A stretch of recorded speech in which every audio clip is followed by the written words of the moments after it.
जानेवारी महिन्यात थंडीचे दिवस आणि घाऱ्या नाहीत असं कसं होईल. घाऱ्या आधीच केल्या होत्या, शूट केलं होतं, पण एडिटिंगचं काम बाकी होतं.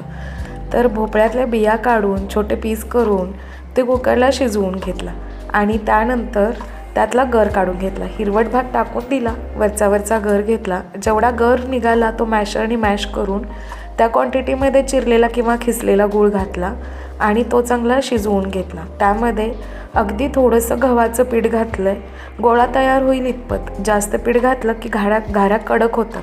आणि त्यानंतर एक दिवस मुरू दिल्या आणि मग एका स्पेशल ट्रिकनी, म्हणजे असं प्लास्टिकमध्ये गोळा ठेवून वरून कशानेही वाटीच्या तळाने किंवा ग्लासच्या तळाने प्रेस करून गोल गोल घाऱ्या तयार करून तळून घेतल्या. तर अशा खरपूस छान तेल लावून तळलेल्या घाऱ्या खाण्यासाठी या आणि माझ्या चॅनलला सबस्क्राईब करा. व्हिडिओ आवडल्यास लाईक करा, शेअर करा. थँक्यू. Thanks for watching.